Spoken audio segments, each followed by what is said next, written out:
boardroom went pitch black. 3 armed intruders had just cut the power to the entire building, trapping CEO Lila Curtis and her executive team on the 15th floor.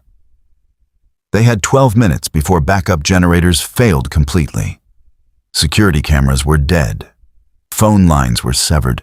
The elevators were frozen. But what the intruders didn't know was that Corey Daniels, a single dad working the night shift as a janitor, was still in the building. He'd seen everything unfold from the maintenance corridor. While the armed men moved through the darkness, hunting for the executive suite and whatever they came to steal, Corey faced an impossible choice. Slip out the service exit to get back to his 2 young ones waiting at home, or risk everything to save people who barely knew his name.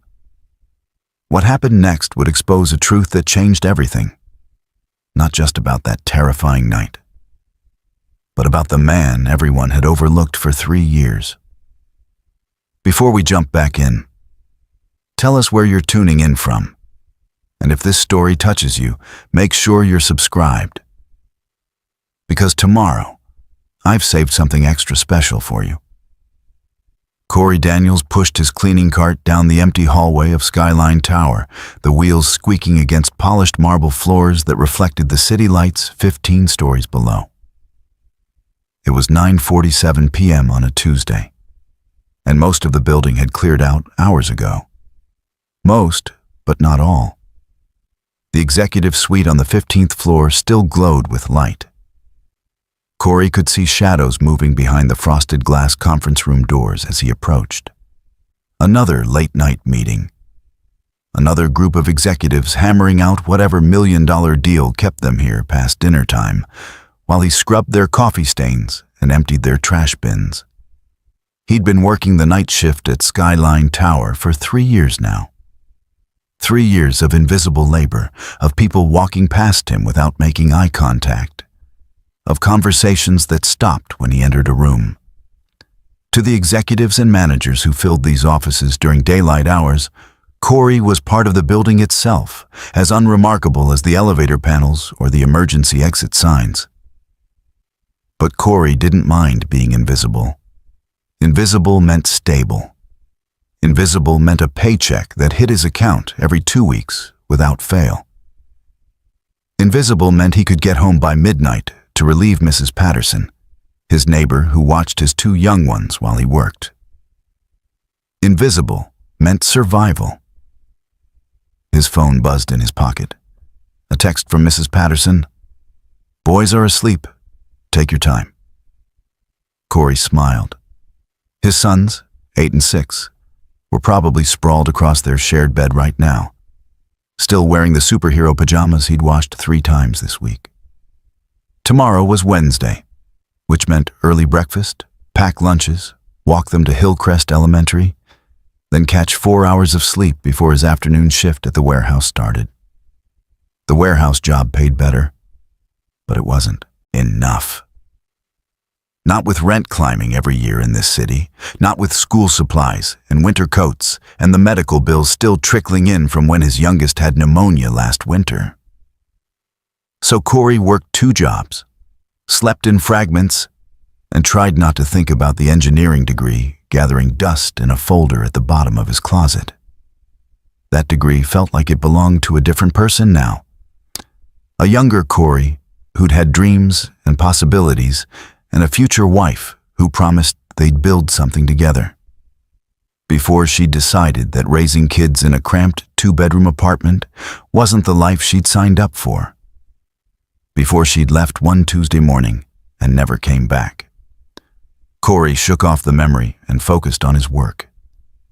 He had 6 floors to cover tonight, and dwelling on the past never made the hours go faster. He was wiping down the water fountain outside the executive suite when he heard raised voices from inside the conference room. Not angry exactly, but intense, passionate. He caught fragments through the heavy doors. "We can't wait another quarter. The acquisition has to happen now. The board will never approve this timeline." Then we convinced them. I didn't build this company by playing it safe. That last voice belonged to Lila Curtis, the CEO of Meridian Industries. Corey had seen her around the building plenty of times, usually striding through the lobby with an entourage of assistants, always on her phone, always moving like she was racing against some invisible clock. She'd never spoken directly to him. Not once in 3 years. Corey moved his cart further down the hallway, giving the executives their privacy. He pulled out his supplies and started on the windows, spraying and wiping in smooth circular motions that had become automatic after thousands of repetitions. Through the glass, the city sprawled below him like a circuit board, lights twinkling in patterns that shifted and changed as traffic flowed and people moved through their lives. Somewhere out there, his boys were dreaming. Somewhere out there, other single parents were working night shifts and juggling impossible schedules and wondering how they'd make it through another month. Corey understood that hustle. He respected it. Every person walking through this building's doors was fighting their own battle, carrying their own weight. The executives in that conference room might drive nicer cars and wear more expensive suits. But at the end of the day, everyone was just trying to build something that mattered. His phone buzzed again. This time it was a reminder. Easton's parent-teacher conference, Thursday, 3 p.m. Corey's stomach tightened. Thursday at 3 p.m., he was supposed to be at the warehouse. He'd have to ask for time off, which meant losing those hours, which meant the grocery budget would be even tighter this week. But Easton's teacher had said it was important, that they needed to discuss his progress. Being a single dad meant every decision came with a cost. Every choice required a sacrifice somewhere else. He finished the windows and moved to the break room, emptying trash cans and wiping down counters. Someone had left half a sandwich in the fridge again, growing its own ecosystem of mold. Someone else had spilled coffee grounds across the counter and hadn't bothered to clean them up. Corey cleaned it all without complaint. This was the job. This was how he took care of his family. By 10:15 p.m., he'd finished the 15th floor except for the conference room itself. The meeting was still going, voices rising and falling behind the frosted glass. Corey decided to move down to the 14th floor and come back later. He was pushing his cart toward the elevator when he heard footsteps on the stairwell. Quick, purposeful footsteps, multiple sets. That was odd. Nobody used the stairs in this building. The elevators were faster, more convenient. Why would anyone climb 15 flights when they could ride? Corey paused, his hand on the elevator button. The footsteps were getting closer, echoing in the concrete stairwell. He heard something else, too, a sound that made his blood run cold. Metal clicking against metal. The unmistakable sound of weapons being checked. His training from another lifetime kicked in automatically. Before becoming a father, before the engineering degree, before everything, Corey had done 2 years of private security work. Enough to recognize the sound of firearms being readied. Enough to know that whatever was about to happen wasn't good. The stairwell door burst open. 3 men emerged, dressed in black, faces covered by ski masks. They moved with military precision, fanning out across the hallway. The one in front carried bolt cutters. The one in back had something bulky strapped to his shoulder, a pack of some kind. They hadn't seen Corey yet. He'd frozen by the elevator, partially hidden behind his cleaning cart. The lead man gestured toward the electrical room at the end of the hallway. They moved toward it with practiced efficiency, and that's when Corey saw what the third man was carrying. Not just a pack, but equipment. Professional equipment. Wire cutters, bypass tools, things you'd need to cut power to an entire building. Corey's mind raced. The executive suite was 50 feet away. Lila Curtis and her team had no idea what was coming. The building's security desk was on the ground floor, probably monitoring cameras that were about to go dark. He could run, hit the elevator, get to ground level, get out of the building, get home to his boys. Or he could warn them. The men disappeared into the electrical room. Corey had maybe 60 seconds before the power went out. He made his choice. Corey abandoned his cart and sprinted toward the conference room, his worn sneakers silent on the marble floor.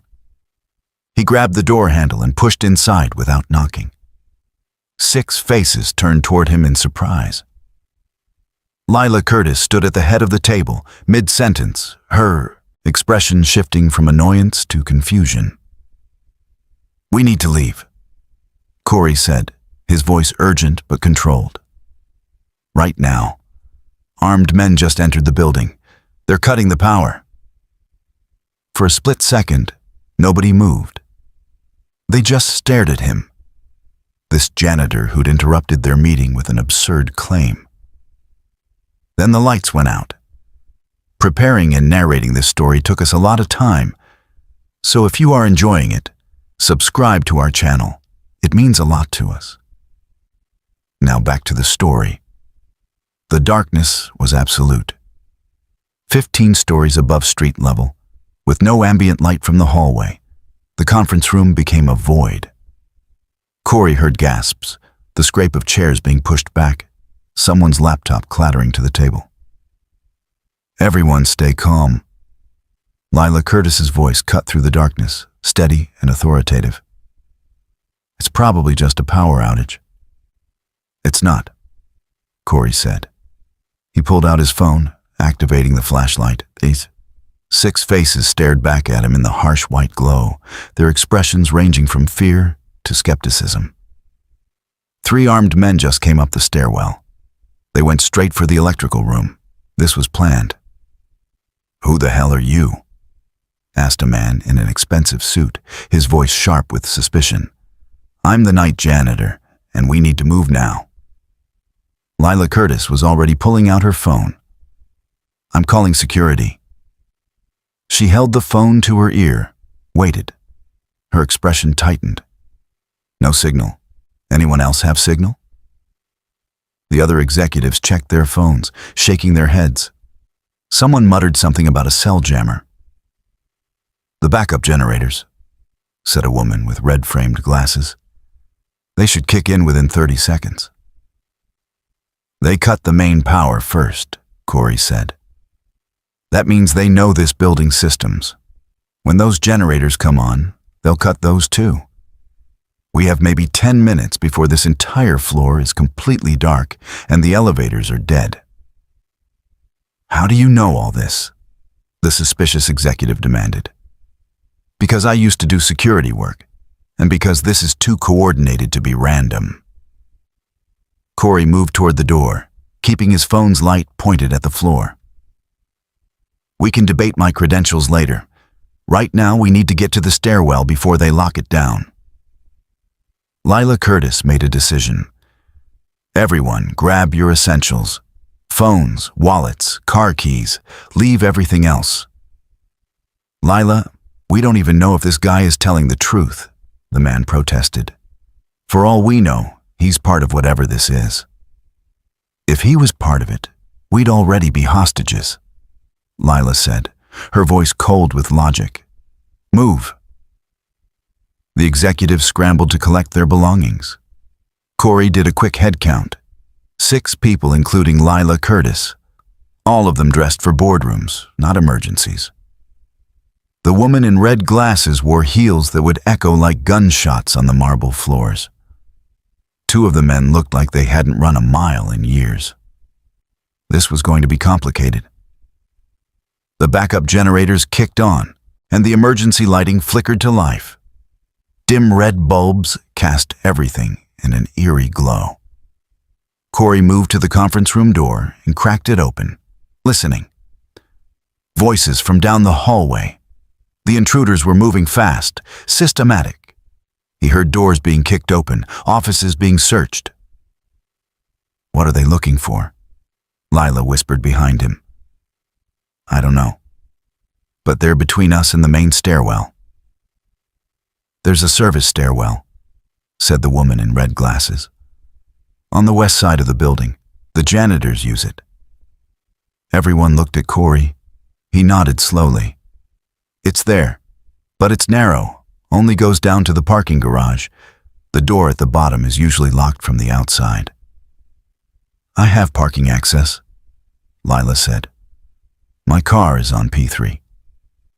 Then that's our route. Corey pulled the door open wider, scanning the hallway. The elevators were to the left, the service stairwell to the right. To reach it, they'd have to pass 3 offices and cross an open section with floor-to-ceiling windows. Stay close, stay quiet, single file. If I stop, you stop, understood? They nodded, fear finally overriding skepticism. Corey led them out, moving along the wall, using the shadows where the emergency lights didn't reach. Behind him, he heard the executives trying to walk quietly, their dress shoes and heels clicking softly against the floor despite their efforts. They made it past the first office, then the second. A shout from behind them. Check the conference room. Corey didn't hesitate. Run, now.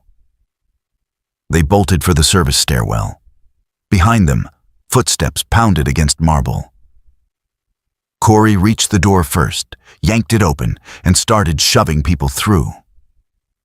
Go, go, go! The executives tumbled into the stairwell. Corey was the last one through, slamming the door behind him just as he heard boots skidding to a stop in the hallway. Down, he commanded, and they ran. The service stairwell was exactly as utilitarian as its name suggested. Concrete walls, metal railings, bare bulbs that flickered with emergency power. Their footsteps echoed in the enclosed space, a cacophony that would alert anyone listening. They made it down 2 flights before Corey heard the stairwell door above them crash open. Keep moving. He stayed at the back of the group, making sure no one fell behind. The woman in red glasses had kicked off her heels and was running in stockings. One of the older executives was already breathing hard, his face red with exertion. 10th floor, 9th floor, 8th. The footsteps above them were getting closer.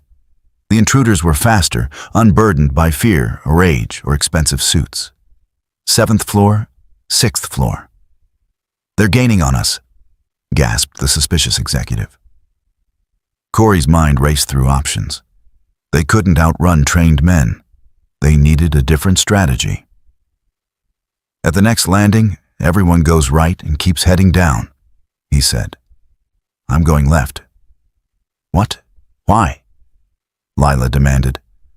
Because I'm going to slow them down. Just get to the parking garage and drive away. Don't stop, don't look back. That's insane, said the older executive between ragged breaths. They'll kill you. Not if I'm smart about it. Corey had already spotted what he needed on the 4th floor landing. A fire extinguisher mounted to the wall. A maintenance closet that probably held more supplies. They hit the 4th floor landing. Go, Corey commanded, but Lila Curtis stopped. I'm not leaving you here. You don't have a choice. You're the CEO. Whatever they're after, it probably involves you. Get somewhere safe and call the police. She's right, said Red Glasses woman, grabbing Lila's arm. We have to go. The footsteps above them were close now.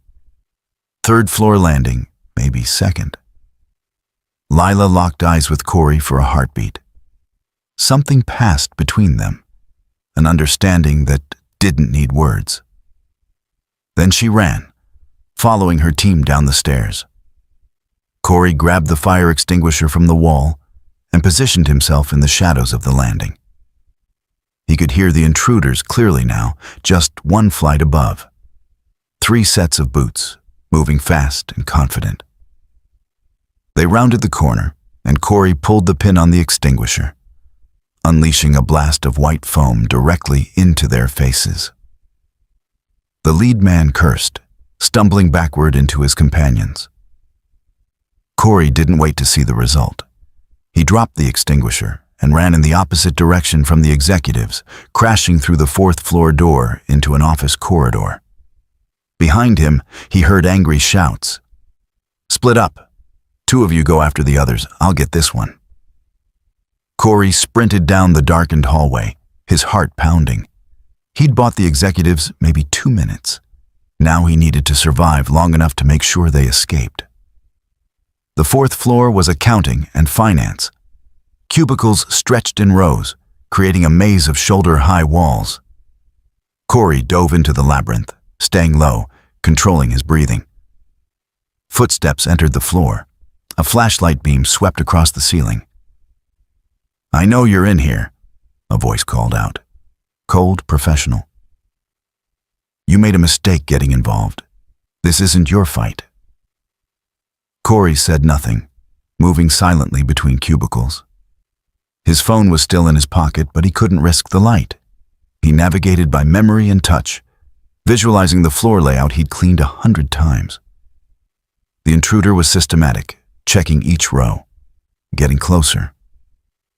Corey's hand found a desk drawer. He eased it open, feeling inside. Staplers, pens, a coffee mug. Nothing useful. He moved to the next cubicle. "You're the janitor, right?" The voice continued, conversational now. That was smart, warning them. Brave even, but ultimately pointless. "We'll find them, and we'll find you." Another drawer. Paper clips, a calculator, a scissors. Scissors. Not much, but better than nothing. The flashlight beam was 2 rows away now. Corey had to move. He crawled toward the windows, staying below the cubicle walls. If he could, reach the far corner. There was another stairwell, one that connected to the 2nd floor. Another escape route. The beam swung toward him. Corey froze. There you are. The flashlight locked onto Corey's position. He didn't wait for the intruder to reach him. Corey grabbed the desk chair next to him and hurled it with all his strength toward the light. The chair crashed into something, and the flashlight clattered to the floor, its beams spinning wild patterns across the ceiling. Corey ran. Behind him, the intruder cursed and gave chase. Corey zigzagged through the cubicles, using his knowledge of the layout to his advantage. Left at the copy machine, right past the break room, straight through the open area where the finance team held their morning meetings. He could hear the intruder crashing through furniture, no longer bothering with stealth. This had become a hunt. Corey reached the far stairwell and yanked the door open. He started down, taking the stairs 3 at a time. His lungs burned and his legs ached. But adrenaline kept him moving. 3rd floor, 2nd floor, 1st floor. The door at the bottom led to the main lobby. Corey burst through it and immediately realized his mistake. 2 more intruders stood in the lobby, flanking the security desk. The guard who normally sat there was zip-tied to his chair, conscious but clearly roughed up. The intruders turned at the sound of the door, raising their weapons. Corey dove behind the lobby's reception desk as the men moved toward him. He was trapped. The man from upstairs would be coming down any second. The 2 in the lobby were closing in. He had no weapon, no backup, no way out. His phone buzzed in his pocket. A text from Mrs. Patterson. "One of the boys had a nightmare. He's okay now. See you soon?" The message cut through Corey's panic like a knife. His sons, waiting for him at home, depending on him to come back. He couldn't die here. He wouldn't. Corey's eyes swept the reception area, cataloging every object, every potential advantage. The desk itself was solid wood, good cover but not permanent safety. Behind him was a display case showcasing awards Meridian Industries had won, glass shelves held up by metal brackets. To his right, The lobby's enormous windows looked out onto the street, where traffic flowed normally, oblivious to the crisis unfolding inside. To his left, the building's main entrance. Heavy glass doors with electronic locks that required a badge to open from the inside. And above the entrance, blinking red in the emergency lighting, a fire alarm pull station. Corey made his decision in a fraction of a second. He grabbed a heavy award from the display case, a crystal pyramid mounted on a marble base. Then he stood up from behind the desk and threw it with everything he had.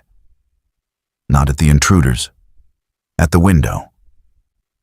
The crystal pyramid hit the floor-to-ceiling glass with a tremendous crash. The window didn't shatter completely, but it spiderwebbed dramatically. And more importantly, the building's alarm system registered the impact. Every fire alarm in Skyline Tower began to wail. The intruders froze, suddenly aware that their quiet operation had just become very loud and very public. On the street outside, heads turned. People stopped walking. Someone pulled out a phone. Corey didn't give them time to adapt. He sprinted for the fire alarm pull station and yanked it down. The sprinkler system activated, drenching the entire lobby in seconds. Now the men had a choice: complete their mission while fire trucks and police cars converged on the building, or cut their losses and run. They chose to run. The two men in the lobby bolted for the service corridor that led to the parking garage. The one who'd been chasing Corey came crashing down the stairs, took one look at the chaos, and followed his companions. Corey rushed to the security guard, pulling a pocket knife from his belt and cutting through the zip ties. "You okay?" The guard nodded, water streaming down his face. They came out of nowhere. Disabled the cameras, cut the phone lines. What the hell is going on? I don't know, but we need to make sure everyone gets out safe. The CEO and 5 executives were heading for the parking garage. The west stairs? Yeah. The guard was already moving, grabbing his radio even though it was likely jammed. That garage connects to the building next door. If those men are smart, that's where they're headed. They ran together, Corey's soaked clothes clinging to him, water squelching in his shoes. They took the same service stairs Corey had sent the executives down, descending rapidly into the parking garage. The garage was dark except for emergency lighting. Cars sat in neat rows, their windows reflecting red light in eerie patterns.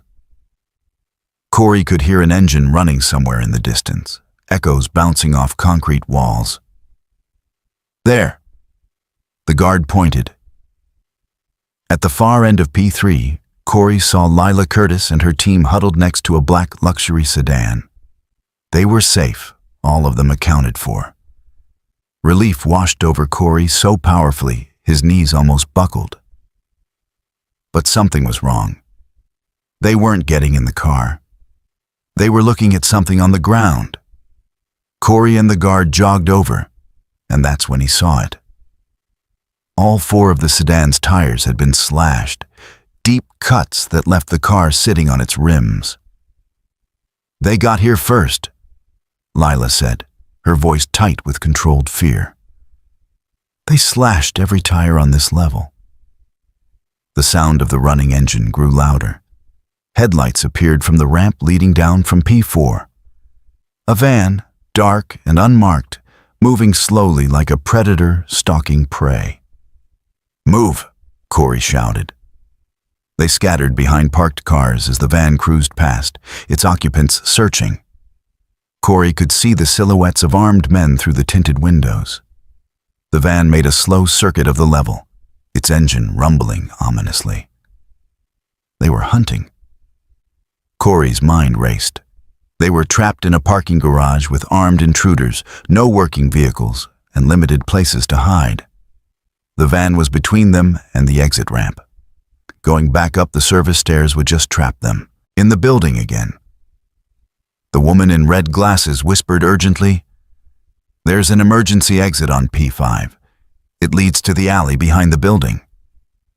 Can we get there without being seen? Lila asked. Corey studied the garage layout. P5 was 2 levels down. They'd have to cross open areas where the van could spot them, unless they created a distraction. I can draw them away, Corey said. Give you time to get down to P5. Absolutely not, Lila said firmly. We're not splitting up again. She's right, said the older executive who'd been skeptical before. You've saved us twice already. We're not letting you play hero a third time. The van was circling back, moving methodically through each row of cars. In 60 seconds, it would reach their position. The security guard spoke up. The building next door shares this garage. There's a connector tunnel on P6. If we can reach it, we can get into the Hamilton building and use their exits. That's 3 levels down, said Red Glasses Woman. And the van will see us the moment we move. Corey looked at the cars surrounding them. Dozens of vehicles, all neatly parked, all with their alarms armed. An idea formed. Everyone, car alarms. On my signal, we trigger as many as we can. Then we run for the down ramp. The noise and lights will confuse them. Buy us maybe 30 seconds. 30 seconds to get down 3 levels? The suspicious executive said. That's impossible. It's better than staying here. Corey positioned himself next to a BMW. Ready? They spread out, each person next to a different car. The van was getting closer, its headlights sweeping through the darkness. Now! Corey slammed his palm on the BMW's hood. The alarm shrieked to life. All around the garage, the executives did the same. Within seconds, 20 car alarms were blaring, lights flashing, a cacophony of different tones and rhythms creating total chaos. The van's driver hit the brakes, confused by the sudden sensory overload. Run! The group sprinted for the down ramp, their footsteps drowned out by the screaming alarms. They hit P4 and kept going, descending the curved ramp at dangerous speed. Behind them, they heard the van's engine roar as it gave chase. P5 flashed past.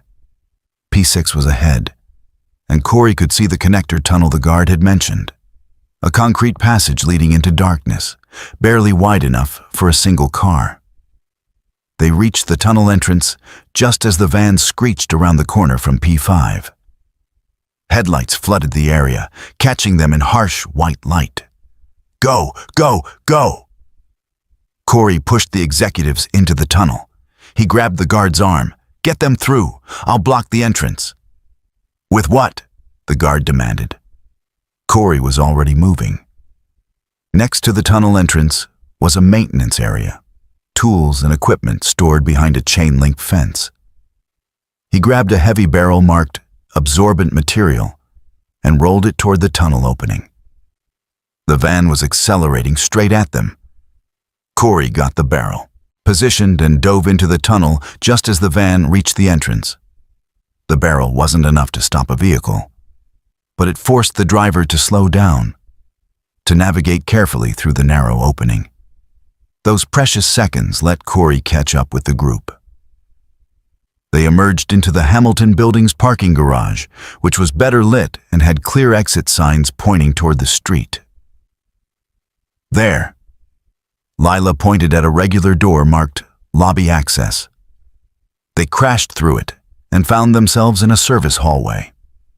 Behind them, they heard the van's engine echoing in the tunnel. The hallway led to a series of choices: elevator, stairs, or a door marked Loading Dock. Loading Dock, Corey said.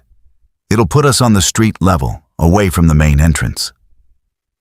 They burst through the loading dock door into the cold night air. The alley behind the Hamilton building was narrow and poorly lit, but it was outside. It was escape. Sirens were approaching from multiple directions. The fire alarm Corey had triggered had done its job. Emergency vehicles were converging on Skyline Tower. The group stumbled into the street, soaked from sprinklers, exhausted from running, but alive. All of them. Safe. Lila Curtis turned to Corey, her carefully styled hair plastered to her face, her designer suit ruined, her expression a mixture of shock and gratitude and something else. Recognition, maybe. Like she was seeing him for the first time. "You saved our lives," she said simply. Corey just nodded, too wired to form a response. His phone was buzzing with missed calls from Mrs. Patterson, probably worried about the news reports that would be hitting soon. His boys would wake up tomorrow to hear about this, and he'd have to explain why their dad was on TV. But they were alive. The executives were safe. And somewhere in the chaos of the last 30 minutes, Corey Daniels had stopped being invisible. He just didn't know yet that what came next would change everything even more than the terror of this night. The police arrived within minutes, flooding the alley with red and blue lights that turned the night into a strobing nightmare. Corey found himself separated from the executives, surrounded by officers asking rapid-fire questions while paramedics checked him for injuries he didn't have. "Sir, can you describe the intruders? How many were there? Did they make any demands? Did you see their faces?" Corey answered mechanically, his mind still stuck in survival mode. 3 men, ski masks, armed, professional. They cut the power. They knew the building layout. They were looking for something. But what? Across the chaos of emergency vehicles, Corey could see Lila Curtis being interviewed by what looked like senior detectives. She kept glancing over at him between questions, an expression on her face he couldn't quite read. His phone rang. Mrs. Patterson. "Corey, oh thank God, I'm watching the news. They're saying there was an armed break-in at Skyline Tower. Are you all right?" "I'm fine, Mrs. Patterson. I'm safe. Everyone's safe. The boys are still sleeping. But when they wake up and see this on TV, they're going to be terrified. You need to get home." "I know. The police are just finishing up with me. I'll be there as soon as I can." A detective approached, holding a tablet that showed security footage from a traffic camera. "Mr. Daniels, can you confirm this is the vehicle you saw in the parking garage?" Corey looked at the grainy image. A dark van, no plates visible, heading west on Preston Avenue. That could be it. Hard to say for certain. "We're tracking it now. We've also got units searching the area where the intruders cut the power. They knew exactly which systems to disable and in what order. This wasn't random." "I could have told you that," Corey said. The detective studied him with new interest. "The CEO mentioned you have security experience?" "Had. Past tense. I did private security work about 10 years ago, before my kids were born. Now I push a mop." "Well, you did more than push a mop tonight. You saved 6 lives." The detective handed him a card. "We'll need you to come down to the station tomorrow to give a formal statement. Bring any details you remember, no matter how small." Corey pocketed the card and looked around for a way to escape the scene. The media had arrived. News vans setting up across the street. Reporters already doing live shots with Skyline Tower in the background. "Corey!" He turned to find Lila Curtis walking toward him, trailed by 2 of the executives from earlier. She'd somehow managed to find a jacket to cover her soaked blouse, and despite everything, she still carried herself with the presence of someone used to being in charge. "The police say we're free to go," she said. "Where are you parked?" "I'm not. I take the bus." Lila blinked, as if the concept of someone taking public transportation had never occurred to her. "At this hour?" "The night route runs until 1 a.m. I'm usually home by midnight." "Not tonight, you're not." She gestured to the older executive who'd been skeptical earlier. Richard, can you give Mr. Daniels a ride home? Richard, who now looked at Corey with something approaching reverence, nodded immediately. Of course. It's the least I can do. That's not necessary, Corey protested. The bus stop is 2 blocks from here. The bus stop is 2 blocks from a crime scene that's about to be swarmed by reporters, Lila said firmly. Do you really want to answer their questions right now? Or would you rather get home to your kids? She had a point.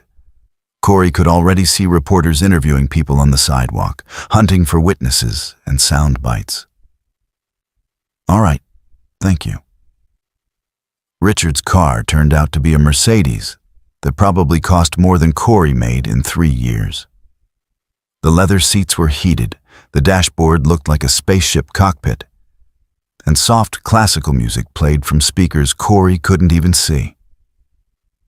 Where to? Richard asked as they pulled away from the scene. Corey gave him the address, watching Richard's eyebrows rise slightly. The Parkside apartments weren't in a bad neighborhood exactly, but they were a world away from wherever Richard probably lived. They drove in silence for a few minutes, the city passing by outside the windows. Normal people doing normal things, unaware of the violence that had just erupted 15 stories above their heads. I owe you an apology, Richard said finally. In the conference room, I questioned whether we should trust you. That was wrong. You didn't know me. It was a fair question. No, it was a coward's question. You put yourself at risk for people you didn't know, and I responded with suspicion instead of gratitude. Richard glanced over. Lila told us you used to do security work? A long time ago. Different life. And now you're working as a janitor and taking the bus home at midnight. What happened? Corey considered not answering. His life story wasn't this stranger's business, but Richard had just survived a nightmare alongside him, and there was genuine curiosity in the question, not judgment. Life happened. I got married, had kids, went back to school for an engineering degree. Then my wife left, and suddenly I was a single dad with bills I couldn't pay on one income. Security work meant unpredictable hours I couldn't manage with 2 young ones at home. So I found jobs with stable schedules. Day shift at a warehouse, night shift cleaning offices. It's not glamorous, but it pays the rent. Engineering degree, Richard repeated. From where? State University. Graduated 6 years ago, top 15% of my class. Haven't used it since. Richard pulled up to the Parkside Apartments, a 4-story brick building with outdoor corridors and metal staircases. Corey could see his apartment on the 2nd floor, lights still on where Mrs. Patterson was probably watching the news. Thank you for the ride. Wait. Richard pulled out his wallet and extracted a business card. That's my direct number. Call me tomorrow afternoon. I want to talk to you about something. About what? About the fact that you're wasting your talent pushing a mop when you could be doing something that actually uses your degree. Richard met Corey's eyes. What happened tonight? That took more than just old security training. That took intelligence, quick thinking, leadership. Those are skills Meridian Industries values. Let me see what I can do. Corey took the card, too exhausted to process what Richard was suggesting. I'll think about it. He climbed out of the Mercedes and trudged up the stairs to his apartment. Mrs. Patterson met him at the door, relief flooding her weathered face. Oh, Corey, I was so worried. The news is saying armed men tried to rob the building. They're calling it a corporate espionage attempt. Is that what they're saying? Corey moved past her into the apartment, his eyes automatically going to the bedroom where his sons slept. Both boys were sprawled across their shared bed, exactly as he'd imagined them hours ago. safe, unaware. The news showed footage of people running out of the building. Was that you? Yeah, that was me and some executives I helped get out. Mrs. Patterson shook her head in amazement. You're a hero, Corey Daniels. I'm tired is what I am. Corey pulled out his wallet and handed her the cash for tonight's babysitting, plus extra. Thank you for staying late. After Mrs. Patterson left, Corey stood in the tiny kitchen of his tiny apartment and let the reality of the night finally sink in. He'd almost died tonight. Those men had been armed and professional and hunting. If any one of a dozen decisions had gone differently, he wouldn't be standing here right now. His hands started shaking. Delayed reaction, adrenaline crash, the body's way of processing fear after the threat had passed. Corey gripped the edge of the counter and breathed through it, using techniques he'd learned years ago. In for 4 counts, hold for 4, out for 4. Repeat until the shaking stopped. He was still standing there when his phone buzzed with a text from an unknown number. This is Lila Curtis. Richard gave me your number. I hope that's all right. I wanted to make sure you got home safely. Corey stared at the message. The CEO of Meridian Industries was texting him at 1 a.m. to check on him. The same CEO who'd never acknowledged his existence in 3 years. He typed back, "Home safe, thank you." 3 dots appeared, indicating she was typing. Then, "What you did tonight was extraordinary. I'd like to talk with you tomorrow if you're available. There are things we need to discuss." I work tomorrow. Warehouse shift starts at 2 p.m. Before then, I could meet you for coffee at noon. Corey almost laughed. Coffee with the CEO? Sure, why not? His life had already gone completely sideways tonight. Okay, where? Do you know Bella's Cafe on Morrison Street? He did. It was one of those upscale places where a cup of coffee cost $8 and came with foam art. Not exactly his usual spot. I'll find it. See you tomorrow, Corey. And thank you again for everything. Corey set his phone down and looked around his apartment. The sagging couch he'd bought secondhand, the TV that only got basic channels, the kitchen table where his boys did homework while he cooked dinner on a hot plate because the stove only worked on 2 burners. This was his life, small and simple and safe.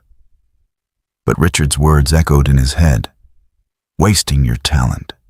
Could be doing something that actually uses your degree. And Lila Curtis wanted to talk to him tomorrow. Corey walked to the bedroom and stood in the doorway, watching his son sleep. The 8-year-old had kicked off his blankets again. The 6-year-old was clutching a stuffed dinosaur that had seen better days. Everything he did, every choice he made, every risk he took or didn't take, it was all for them. To give them stability, safety, a chance at something better. Tonight, he'd risked his life for strangers. Tomorrow, he'd sit down with the CEO of a major corporation.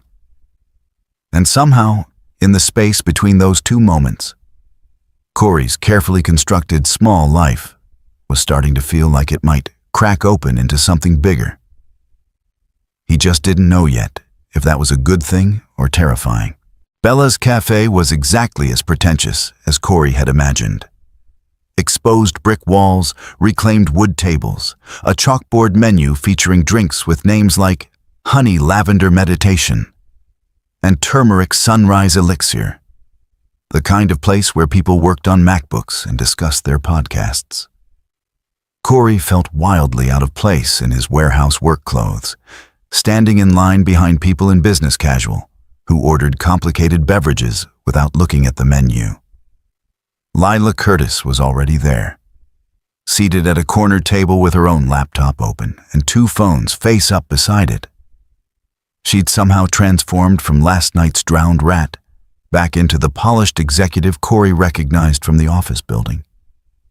Her hair was perfect, her suit was immaculate, and she radiated the kind of confidence that came from never doubting you belonged exactly where you were.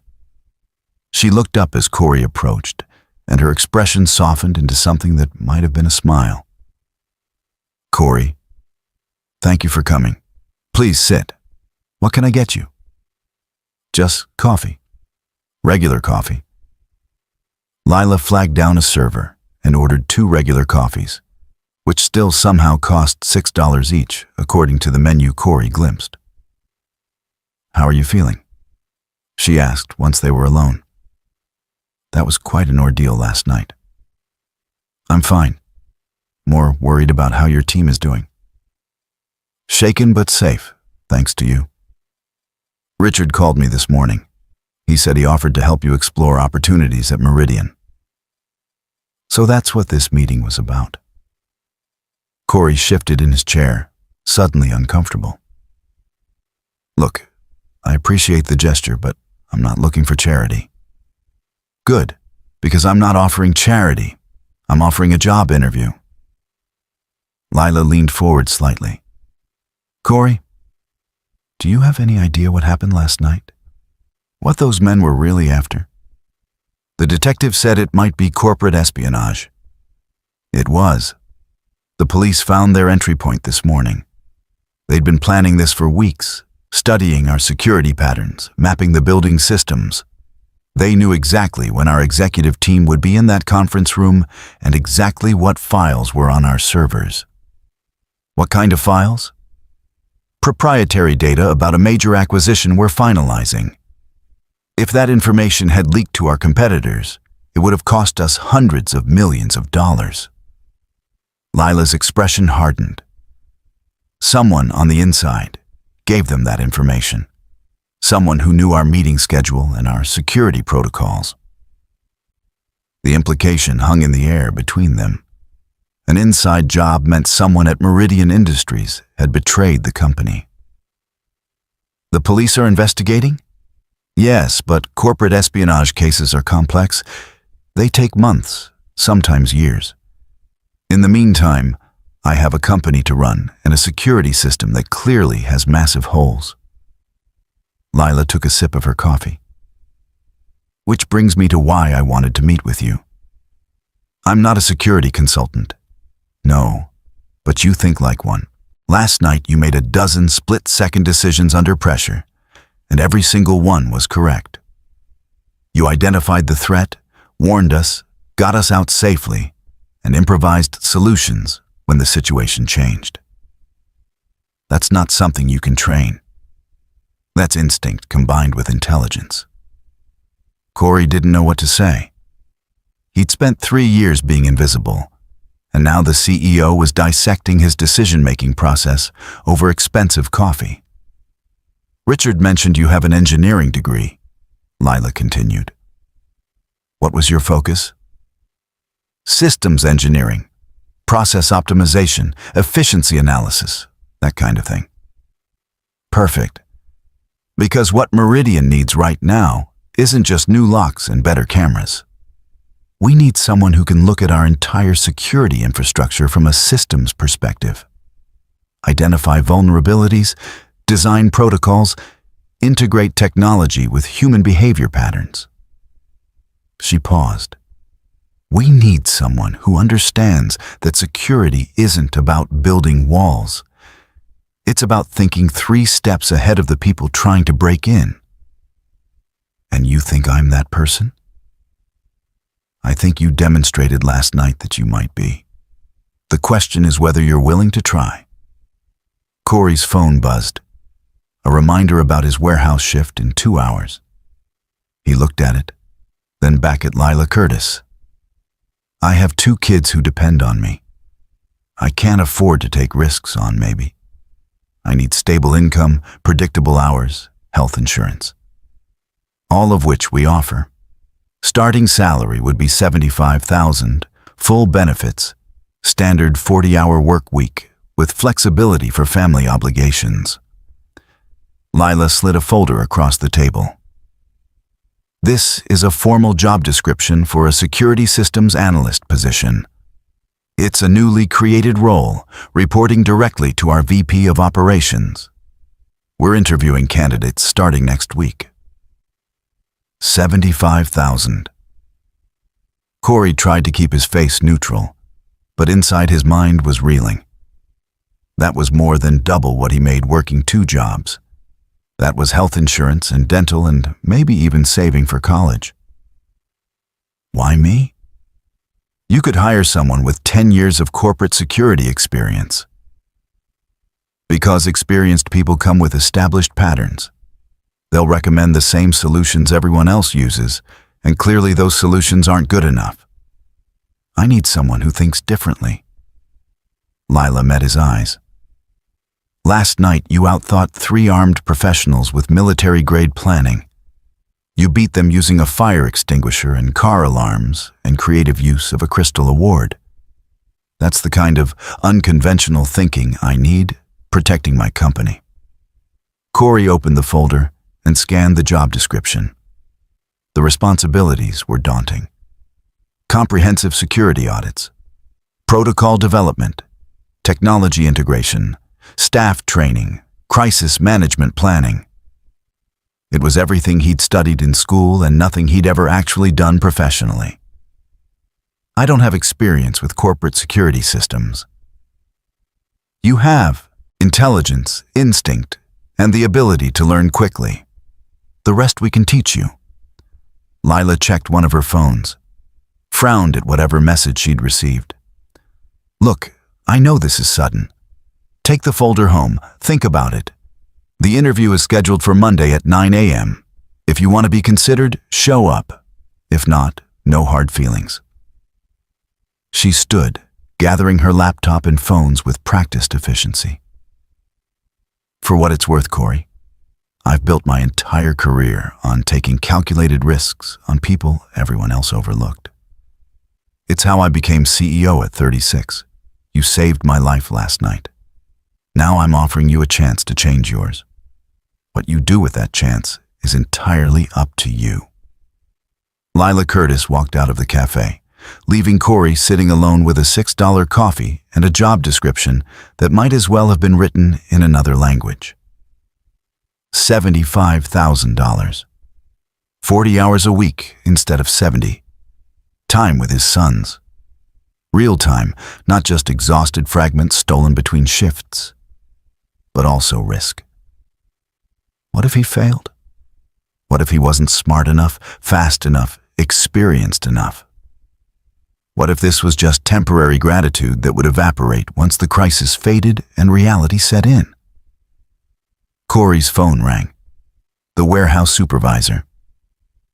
Daniels, you coming in today or what? Your shift started 10 minutes ago. Corey looked at his watch in confusion. It was only 1:50. His shift started at 2. I'm on my way. Traffic is bad. Well, hurry up. We got 3 trucks to unload and Martinez called in sick again. Corey ended the call and stared at the job description in front of him. Security Systems Analyst. A title that meant something. Work that used his brain instead of just his back. He thought about his sons, about the parent-teacher conference tomorrow that he'd have to miss work for, about the medical bills still arriving from last winter's pneumonia, about the landlord's annual rent increase notice sitting on his kitchen counter, about spending the next 10 years watching his body break down from manual labor while his engineering degree collected dust.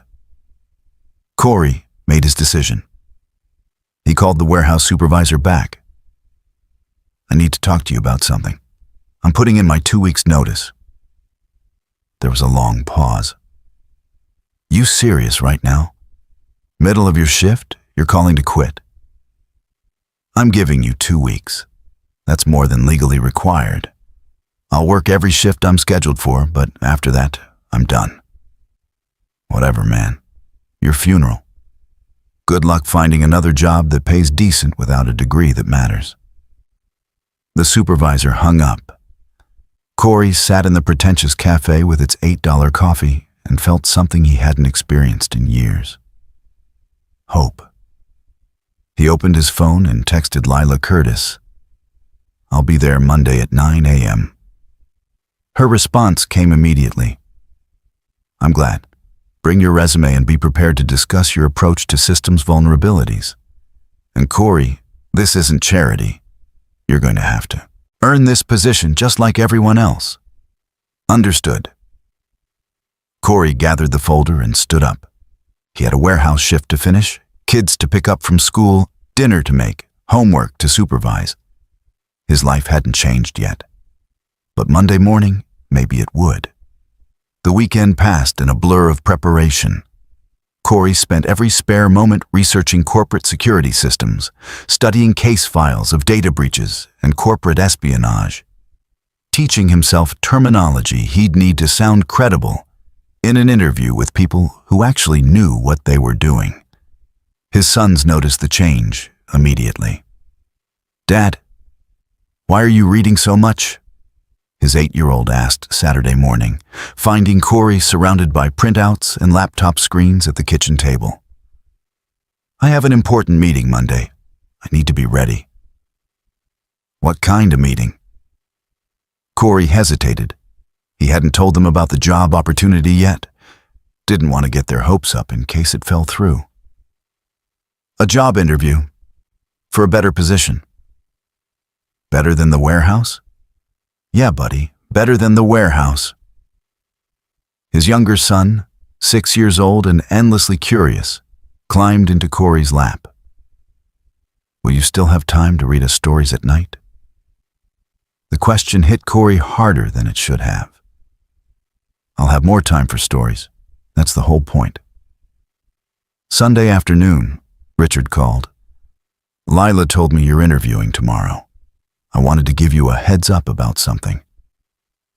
"What's that?" "There are other candidates. 3 of them, all with impressive credentials. Corporate security directors, former law enforcement, one guy who designed security systems for government facilities. You're going to be the underdog in that room." "Thanks for the pep talk," Corey said dryly. "I'm not trying to discourage you. I'm trying to prepare you. These interviews aren't just about credentials.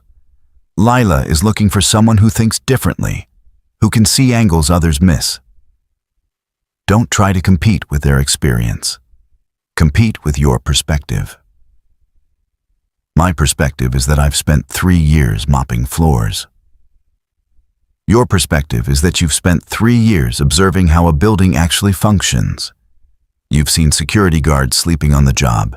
You've noticed which doors get propped open by smokers. You've watched contractors bypass sign-in procedures.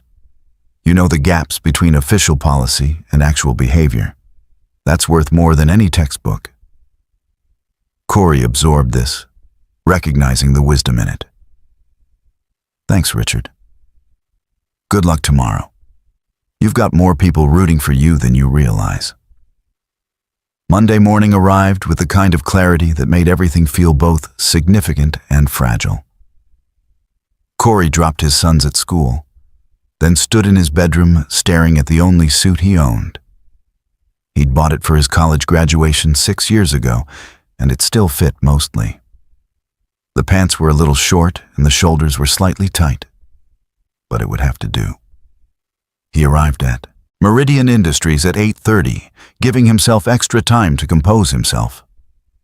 The building looked different in daylight, normal and professional instead of the nightmare maze it had become Thursday night. The lobby had been cleaned, the broken window replaced, all evidence of violence erased. But Corey could still see it. The reception desk where he'd hidden, the display case he'd grabbed the Crystal Award from, the fire alarm pull station that had saved everything. "Mr. Daniels?"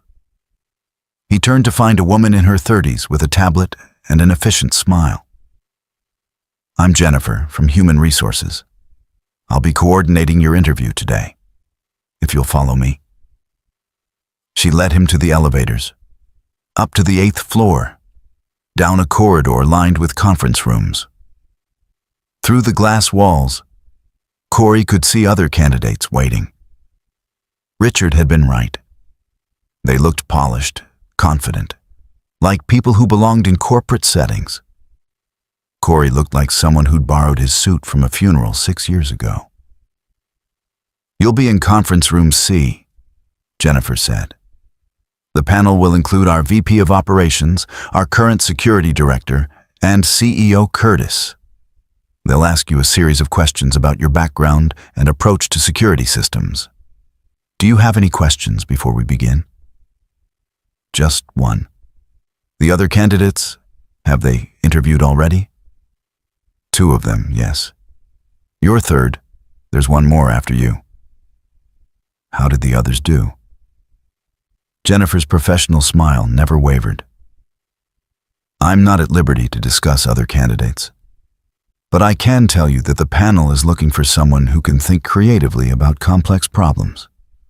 Someone who sees security as more than just locks and cameras." She opened the door to conference room C, and Corey stepped inside to face the 3 people who would decide his future. Lila Curtis sat at the center of the table, flanked by a man in his 50s with silver hair and a younger woman with sharp eyes and a no-nonsense expression. They all had folders open in front of them, presumably containing his resume and background check. "Mr. Daniels, please have a seat," Lila said formally. This was CEO Lila, not the woman who'd bought him coffee and offered encouragement. This was business. Corey sat, his back straight, hands folded on the table in front of him. The silver-haired man spoke first. "I'm Robert Chen, VP of Operations. This is Diana Foster, our security director. We've reviewed your application, and I'll be frank. Your credentials are unconventional for this role." "I understand that," Corey said. "But unconventional isn't the same as unqualified."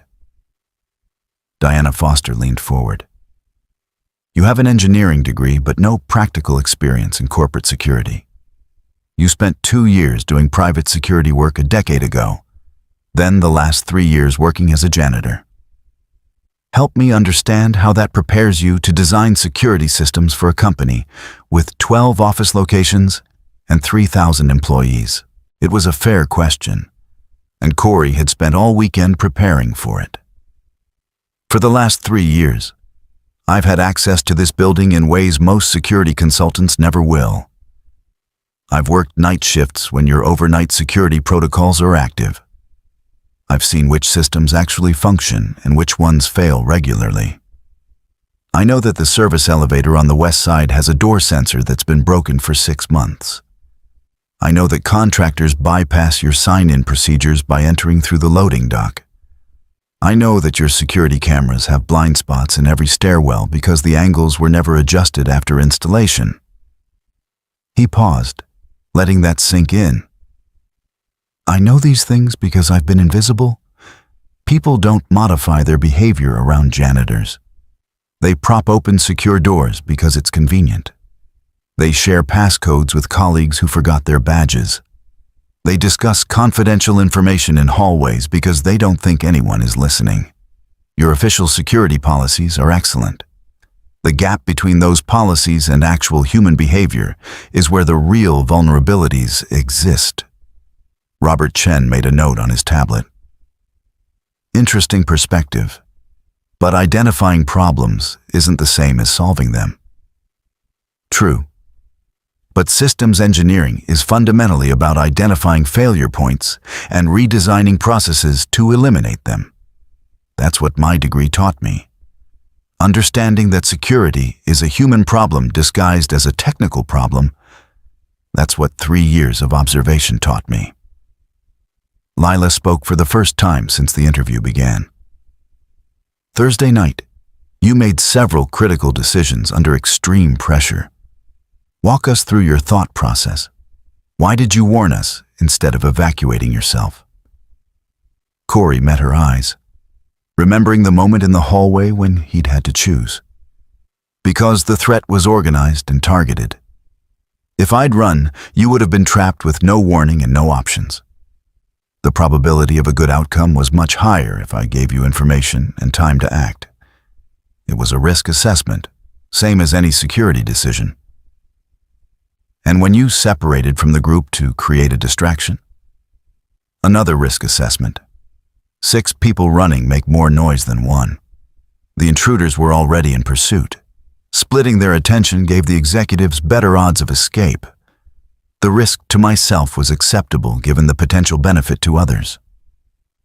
Diana Foster exchanged a glance with Robert Chen. Something unspoken passed between them.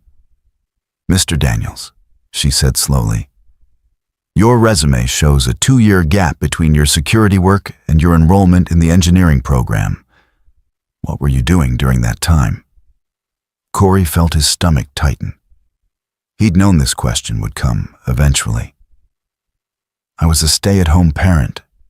My ex-wife was pursuing her career, and we agreed I'd handle household responsibilities until our youngest started school." "And then she left," Lila said, softly. It wasn't a question. "And then she left, which meant I needed income immediately, but I also needed to be available for 2 young kids. The warehouse and janitorial jobs offered the schedule flexibility I needed. It wasn't about career advancement. It was about survival." The room fell silent. Corey could feel them reassessing him, recalculating his worth based on this new information. Robert Chen broke the silence. "If we offered you this position, you'd be managing a department of 12 people within 6 months. People with more traditional experience who might resent reporting to someone they see as unqualified. How would you handle that?" "The same way I'd handle any systems integration problem. By proving value through results, not credentials. By listening more than I talk, especially at first. By acknowledging what I don't know and learning from people who do." Corey leaned forward slightly. "Respect isn't granted because of a title. It's earned through competence and integrity. I'm willing to earn it." Diana Foster smiled for the first time. "Fair answer." The interview continued for another 40 minutes. They asked about specific scenarios, technical knowledge, management philosophy. Corey answered as honestly as he could, neither overselling his abilities nor underselling his potential. Finally, Lila stood, signaling the end. "Thank you for your time, Mr. Daniels. We have one more candidate to interview, and then we'll make our decision. We'll contact you by end of day Wednesday." Corey shook hands with each of them and left the conference room feeling like he'd just run a marathon. He had no idea if he'd done well or poorly. The panel's expressions had been professionally neutral throughout. In the hallway, he passed the final candidate, a man in an expensive suit carrying a leather portfolio and radiating confidence. The kind of person who'd never spent a single night mopping floors or worrying about rent. Corey rode the elevator down to the lobby, stepped out into the afternoon sun, and let himself feel the full weight of uncertainty. He'd done his best. Now all he could do was wait and hope that his best had been enough. Wednesday arrived with agonizing slowness. Corey went through the motions of his final warehouse shifts, his mind elsewhere. Every time his phone buzzed, his heart jumped, but it was always something mundane. A text from school about picture day, a reminder about the electric bill. His co-workers had heard about the incident at Skyline Tower. The story had made local news, though thankfully without identifying Corey by name. Just building staff who'd helped executives escape. "That was crazy, man," said one of the other warehouse workers during lunch break. "Armed dudes trying to steal corporate secrets like something out of a movie." Corey just nodded, not mentioning that he'd been the building staff in question. These people didn't need to know. In 2 weeks, he'd never see them again anyway, whether he got the Meridian job or not. His phone rang at 4:47 p.m., just as his shift was ending. Unknown number.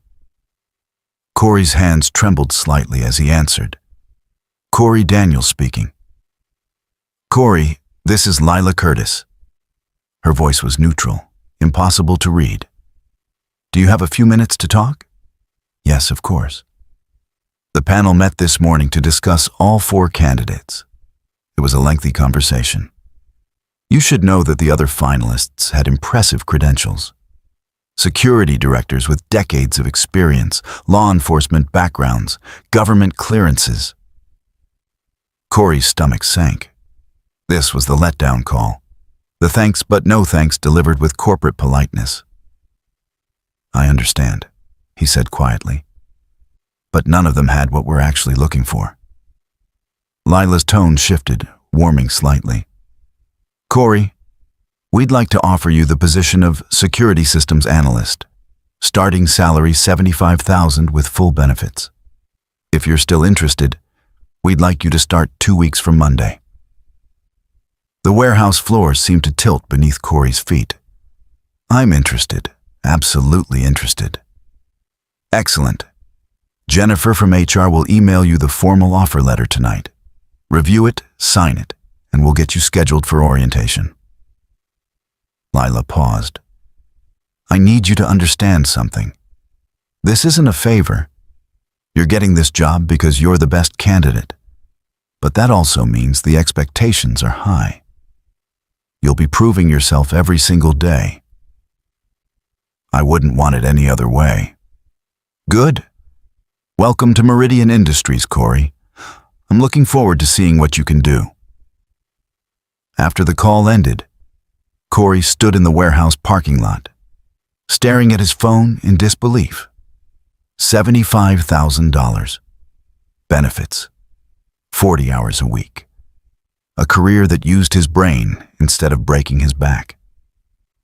He thought about calling someone to share the news, but there wasn't anyone. No family nearby, no close friends who'd understand what this meant. Just him and his boys against the world, same as always. But maybe that was about to change too. Corey's last day at the warehouse came and went without ceremony. No goodbye party, no farewell speeches. He turned in his badge, collected his final paycheck, and walked out into a future that felt both terrifying and full of possibility. His first day at Meridian Industries was a Monday in October, the kind of crisp autumn morning that made everything feel like new beginnings. Corey wore his graduation suit again, freshly dry cleaned this time, and arrived 30 minutes early. Jennifer from HR met him in the lobby with a temporary badge and a schedule. Orientation is on the 9th floor. You'll spend the morning with our onboarding team. Then this afternoon, you'll meet with Diana Foster to discuss your initial projects. The onboarding session was overwhelming. Benefits enrollment, IT system training, security protocols, company culture presentations. Corey absorbed it all, taking notes like his life depended on it. During lunch, he ate alone in the cafeteria, watching employees move through their routines. Some of them recognized him from the news coverage, whispering and pointing. The janitor who'd saved the CEO, the overnight guy who'd become something more. Diana Foster's office was on the 12th floor, a corner space with windows overlooking the city. She gestured for Corey to sit, her expression businesslike but not unfriendly. Your first assignment is a comprehensive security audit of all 12 Meridian locations. I want you to spend 2 weeks at each facility, observing operations, interviewing staff, identifying vulnerabilities. Then you'll present your findings to the executive team. That's 6 months of work, Corey calculated quickly. Yes, and it'll tell us everything we need to know about whether this gamble on you was justified. Diana slid a folder across the desk. These are the preliminary reports from our existing security assessments. Read them, but don't let them constrain your thinking. I want fresh eyes on these problems. Corey opened the folder, scanning the contents. Incident reports, policy violations, equipment failures. A pattern emerged quickly, the same issues he'd observed during his janitorial work. The gap between official procedure and actual behavior. I'll need access to maintenance staff, he said, and night shift workers. They see things management doesn't. Diana smiled. Exactly the approach I was hoping for. You start facility visits next Monday. Until then, familiarize yourself with our systems and build relationships with the security team. Some of them are skeptical about you. Prove them wrong. The first week passed in a blur of learning. Corey absorbed everything. Camera systems, access control protocols, emergency response procedures. He stayed late every night, making up for lost time and lost opportunities. His sons noticed the change immediately. Their father came home earlier now, less exhausted, more present. They ate dinner together at the kitchen table instead of Corey falling asleep on the couch. There was money for new shoes when they needed them, not just when the old ones fell apart.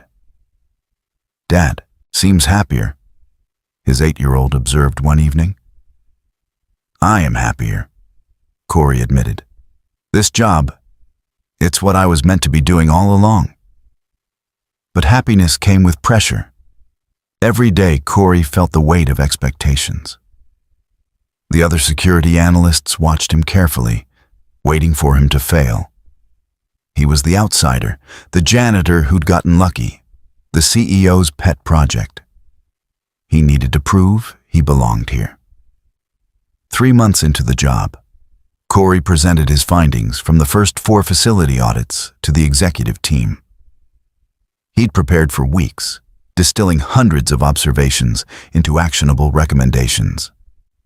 The conference room was packed. Lila Curtis, Robert Chen, Diana Foster, and a dozen other executives whose names Corey was still learning. All of them watching as he connected his laptop to the presentation screen.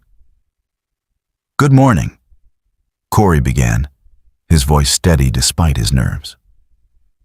I've spent the last 12 weeks observing security operations at our Riverside, Ashford, Clearwater, and Summit locations. What I found was concerning, but fixable. He clicked to the first slide, showing a grid of security camera blind spots. Every facility has the same fundamental problem. We've invested heavily in technology, cameras and sensors and access control systems. But we haven't invested equally in the human element. Security guards are understaffed and undertrained. Employees bypass protocols because following them is inconvenient. Contractors exploit gaps in our verification processes. Corey walked them through specific examples, incidents he'd witnessed or uncovered through interviews. The executive who'd propped open a secure door to help movers. The IT contractor who'd accessed server rooms without proper credentials. The night shift supervisor who'd disabled motion sensors because they kept triggering false alarms. The solution isn't more cameras or stricter policies, Corey continued. It's integrating security into daily operations so seamlessly that following protocol becomes easier than bypassing it. Redesigning access systems so authorized entry takes 5 seconds instead of 30. Training staff to understand why security matters, not just threatening consequences for violations. He presented cost-benefit analyses, implementation timelines, expected outcomes. Everything he'd learned in engineering school applied to real-world problems with real-world stakes. When he finished, the room was silent. Corey couldn't read their expressions. Had he been too critical? Too ambitious? Not thorough enough? Robert Chen spoke first. This is excellent work, Corey. Genuinely excellent. The level of detail and the practical focus is exactly what we needed. Diana Foster nodded. I'm particularly impressed by your recommendations for staff training.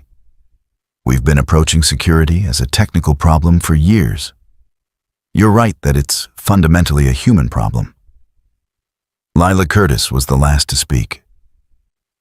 How long will full implementation take across all 12 facilities? 18 months for complete rollout, Corey said, but we can start seeing improvements within 6 weeks at pilot locations. Make it happen. Lila's expression was approving, almost proud. Diana, give Corey whatever resources he needs. This becomes our top priority. As the executives filed out, several stopped to congratulate Corey or ask follow-up questions. He felt their respect, earned through competence rather than granted through sympathy. This was what he'd been working toward. Validation that he belonged here, that the gamble had paid off for everyone. 6 months after that presentation, Corey stood in the Skyline Tower lobby at 7 p.m. on a Tuesday evening. The building looked exactly as it had the night everything changed. Polished marble floors reflecting lights, the hum of elevators carrying people to their destinations. But Corey was different now. He wore a tailored suit that actually fit, carried a tablet loaded with security reports, and had a team of analysts waiting for his direction. He was the director of security systems, promoted after Diana Foster accepted a position at another company and personally recommended Corey as her replacement. His sons were proud of him, bragging to their classmates about their dad who'd saved people and now ran security for a big company. They lived in a better apartment now, one with a dishwasher and working heat and bedrooms for each of them. Lila Curtis walked past, accompanied by her usual entourage. She stopped when she saw Corey, dismissing her assistants with a gesture. "Working late?" she asked. "Final walkthrough of the new security protocols. We go live tomorrow morning." "And you're confident they'll work?" "I'm confident we've eliminated most of the vulnerabilities that existed 6 months ago. Security is never perfect, but it's significantly better than it was." Lila smiled. "You know, when I offered you this job, half my board thought I was crazy. A janitor with an unused engineering degree and a heroic moment. They said it was sentiment, not strategy." "What changed their minds?" "Results. You've reduced security incidents by 40%, streamlined our response protocols, and saved the company $3 million by identifying inefficiencies in our existing contracts." She paused. "But more than that, you changed the culture. People actually care about security now because you helped them understand why it matters." Corey felt a warmth spread through his chest. Recognition, respect, validation. All the things he'd stopped hoping for during those 3 years of invisible labor. "Thank you for taking a chance on me," he said simply. "Thank you for proving me right." Lila turned to leave, then stopped. "Corey, do you ever think about that night? What would have happened if you'd made different choices?" "Sometimes. But I try not to dwell on alternate timelines. I made the only choice I could live with, and it led me here. That's enough." After Lila left, Corey finished his walkthrough and headed for the parking garage where his reliable used sedan waited. Not fancy, but paid for in cash. No more worrying about whether it would start each morning. As he drove home through the city, Corey thought about the journey from invisible janitor to security director. About the moment when armed intruders had given him a choice between safety and courage, and how that single decision had unlocked a future he'd stopped believing was possible. He thought about his sons, waiting at home with homework and stories about their day, about the stability and opportunity he could finally provide them, about the career he'd built from nothing but intelligence, instinct, and the willingness to risk everything for strangers who became colleagues, who became friends. The city lights blurred past his windows as Corey Daniels drove toward home, toward family, toward a life that was finally fully his own. He was no longer invisible. He'd never be invisible again, and that made all the difference. 2 years after the incident at Skyline Tower, Corey stood in the lobby of Meridian Industries' newest facility in Harbor Point, watching as workers installed the final security camera. This building represented everything he'd learned, designed from the ground up with security integrated into every system, rather than bolted on as an afterthought. "Mr. Daniels, we're ready for the final walkthrough whenever you are." Corey smiled at the use of his title. He'd never quite gotten used to being called Mr. instead of just Corey, or worse, being invisible entirely. He nodded to the installation supervisor and began his inspection, tablet in hand, checking each component against his specifications. The security system he designed was elegant in its simplicity. Access points that authenticated users in under 3 seconds. Camera coverage with 0 blind spots, but positioned to respect privacy in break areas. Motion sensors calibrated to distinguish between threats and normal activity. Every element working together as an integrated whole. His phone buzzed, a text from his oldest son, now 10. "Dad, I made the honor roll. Can we celebrate with pizza tonight?" Corey's heart swelled with pride.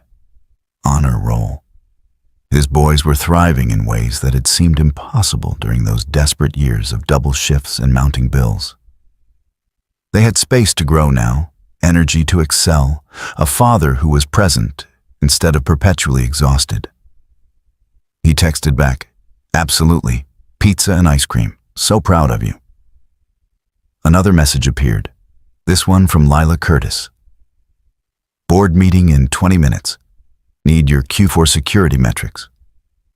Corey sent the requested file and headed for the executive conference room on the top floor. The view from up here was spectacular, the harbor stretching out beneath them, ships moving like toys across the water. The board meeting was routine now. Corey presented his quarterly report, highlighting the continued reduction in security incidents, the successful implementation of new protocols across all 15 Meridian facilities, and the cost savings from renegotiated vendor contracts. The board members asked thoughtful questions, treated his expertise with respect, approved his budget requests without the skepticism that had characterized his first year. After the meeting, Robert Chen pulled him aside. "Corey, I wanted you to hear this from me first. The board is creating a new C-suite position, Chief Security Officer. It would oversee not just physical security, but also cybersecurity, data protection, and corporate intelligence. We'd like you to interview for it." Corey processed this information carefully. CSO meant executive level, boardroom politics, strategic planning instead of hands-on problem solving. It meant more money, more influence, more responsibility. It also meant less time with his sons. "Can I think about it?" he asked. "Of course. We're not making any decisions until after the new year. Just wanted you to know you're our top internal candidate." That evening, Corey picked up his sons from their after-school program, something he could afford now that didn't involve imposing on elderly neighbors. They went to their favorite pizza place, a family-owned restaurant where the owner knew them by name. "Dad, are you famous?" his younger son asked between bites of pepperoni pizza. "What? No, why would you think that?" "Because Jason's mom saw you on TV last week talking about building security, and Mrs. Rivera said you saved people from bad guys." Corey exchanged a glance with his older son, who was watching the conversation with mature understanding beyond his years. "I'm not famous. I just did my job, and sometimes that job gets attention." "But you're important now, right? More important than before?" The question cut deeper than his 6-year-old intended. Corey set down his pizza and looked at both his sons seriously. "I'm not more important now than I was before. I was always important, because being your dad has always been the most important thing I do. What changed is that other people recognize my value now, but my value was always there, even when I was mopping floors and unloading trucks. His older son nodded slowly. I get it. Like how I'm good at math whether or not the teacher puts my work on the wall. Exactly like that. They finished their pizza and drove home through the city, past Skyline Tower, where Corey's life had transformed in the space of a single terrifying night. The building looked peaceful now, its windows glowing warmly, no hint of the violence that had occurred within its walls. Corey had learned eventually what the intruders had been after. The investigation revealed a sophisticated corporate espionage ring targeting multiple companies, stealing acquisition plans and proprietary research. 3 men were arrested and convicted. A junior analyst at Meridian who'd provided inside information was fired and faced charges. The industry had tightened its security practices as a result. But for Corey, the lasting impact wasn't about corporate espionage or security protocols. It was about the moment when he'd chosen courage over safety, when he'd valued strangers' lives enough to risk his own, and how that choice had revealed capabilities he'd forgotten he possessed. Later that night, after his sons were asleep, Corey stood in the living room of their apartment. It was bigger now, in a better neighborhood, but still modest by executive standards. He could afford more, especially if he took the CSO position. But more space wasn't what his family needed. His phone rang. Lila Curtis, calling from her personal number. I heard Robert talk to you about the CSO role, she said without preamble. He did. I'm considering it. Corey, I want to be direct with you. That position would change your life again, just like the security director role did. More money, more status, more pressure, but also less hands-on work, more politics, more time away from what you love about this job. You don't think I should take it? I think you should take it only if you want it, not because you feel obligated to keep climbing. You've already proven everything you needed to prove. You transformed from invisible to indispensable. That's enough of an achievement for one lifetime. Corey smiled. Lila had become more than just his CEO over these 2 years. She'd become a mentor, someone who understood the balance between ambition and contentment. What would you do? He asked. I'd ask myself what success actually looks like. For me, it was the corner office and the C-suite title. But you're not me. You have different priorities, different definitions of what matters. After the call ended, Corey walked to his son's bedroom and stood in the doorway, watching them sleep. His oldest had kicked off his blankets as usual. His youngest clutched a stuffed astronaut, dreaming of whatever 6-year-olds dreamed about. Success, Corey realized, was standing here in this moment. Having time to read bedtime stories, being awake enough to help with homework, providing stability without sacrificing presence. The CSO position would be an honor, but it wasn't necessary. He'd already won the only victory that mattered. He'd built a life where he could be both a professional and a father, where his talents were valued and his time was his own, where his sons would grow up knowing their dad, not as an exhausted ghost working multiple jobs, but as a man who'd refused to let circumstances define his worth. Corey Daniels had saved 6 people during an armed invasion 2 years ago. But the person he'd really saved was himself, pulling his own life back from the edge of permanent invisibility and proving that one moment of courage could reshape an entire future.